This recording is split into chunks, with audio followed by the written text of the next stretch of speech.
क्या आपके साथ कभी ऐसा हुआ है कि आपने किसी को अपना समझकर उसे पैसा दिया और आज वही इंसान आपका फोन भी नहीं उठा रहा? अगर हाँ, तो आज का ये वीडियो आपकी मेहनत की कमाई और आपके रिश्तों दोनों को बचाने वाला है। दोस्तों, जिंदगी में एक अजीब विडंबना है। जब कोई इंसान आपसे आपकी मेहनत की कमाई मांगता है तो असल में शर्म उसे आनी चाहिए, लेकिन अजीब बात यह है कि शर्मिंदा आप हो जाते हैं। आप सोचने लगते हैं, अगर मैंने मना कर दिया तो लोग क्या सोचेंगे, कहीं रिश्ता खराब ना हो जाए, कहीं सामने वाला मुझे स्वार्थी न समझ ले। और यही वो जाल है जिसमें ज्यादातर लोग फंस जाते हैं।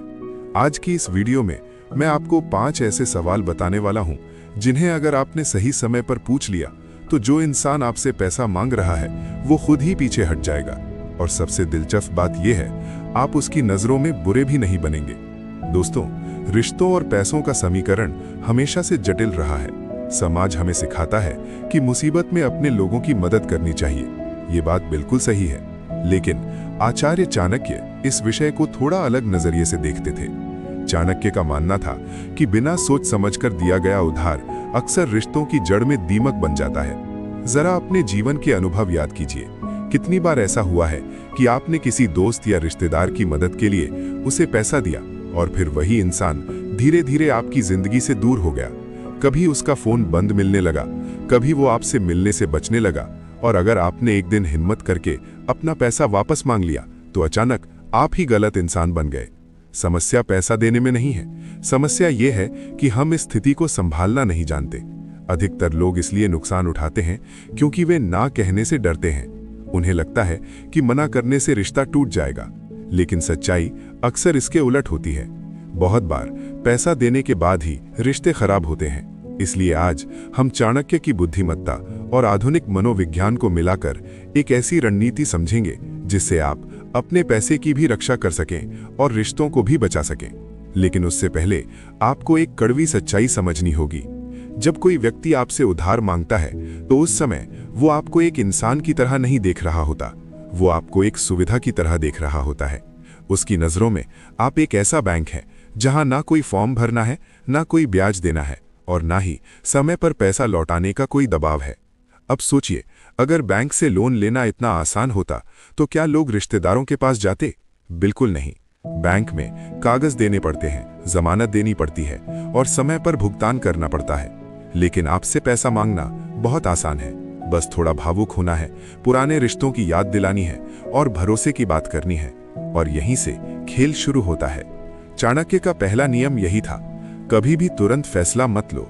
अगर कोई आपसे पैसा मांगे तो उसी समय हाँ या ना मत कहिए, चाहे सामने वाला कितना ही भावुक क्यों ना हो जाए। आपको बस एक शांत वाक्य बोलना है। आप कह सकते हैं, मैं आपकी स्थिति समझता हूं, लेकिन मुझे थोड़ा समय दीजिए। मुझे अपनी आर्थिक स्थिति देखकर आपको जवाब देना होगा। ये छोटा सा समय आपको सोचने का मौका देता है और साथ ही सामने वाले की सच्चाई भी सामने लाता है। जब 24 घंटे बाद वो दोबारा आपसे बात करे, तभी असली खेल शुरू होता है। अब आपको एक बैंक की तरह व्यवहार करना होगा, लेकिन अपने तरीके से। सबसे पहला सवाल आप पूछ सकते हैं, आपको ये पैसा किस काम के लिए चाहिए? अगर जरूरत वास्तविक है तो सामने वाला साफ साफ बताएगा, लेकिन अगर कारण कमजोर है तो वो गोलमोल जवाब देगा। क्योंकि चाणक्य का एक सिद्धांत था, जो व्यक्ति अपनी क्षमता से अधिक खर्च करता है उसकी सहायता करना उसकी गलती को बढ़ावा देना है। दूसरा सवाल, आप ये पैसा वापस कैसे करेंगे? ईमानदार व्यक्ति हमेशा कोई योजना बताएगा, लेकिन जो व्यक्ति केवल भरोसे की बात करता है उसके पास अक्सर कोई योजना नहीं होती। तीसरा नियम, किसी व्यक्ति का भविष्य समझना हो तो उसके अतीत को देखो।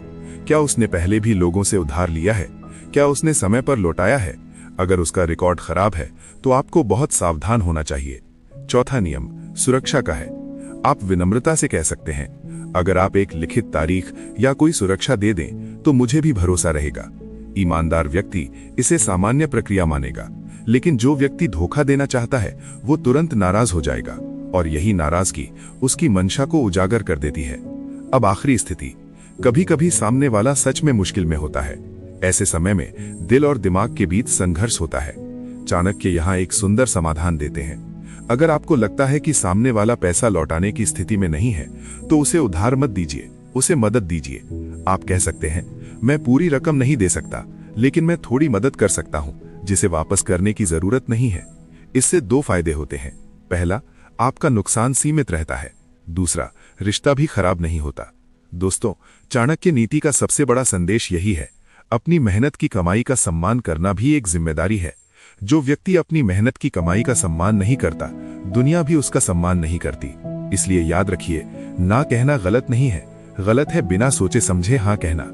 अगर आज की इस बात ने आपको सोचने पर मजबूर किया है तो कमेंट में लिखिए माय मनी माय रूल्स, और इस वीडियो को उन लोगों के साथ जरूर शेयर करें जो अपनी अच्छाई की वजह से अक्सर आर्थिक नुकसान उठाते हैं, क्योंकि कभी कभी सही ज्ञान किसी की जिंदगी की कमाई बचा सकता है। मिलते हैं अगली वीडियो में। जय हिंद, जय भारत।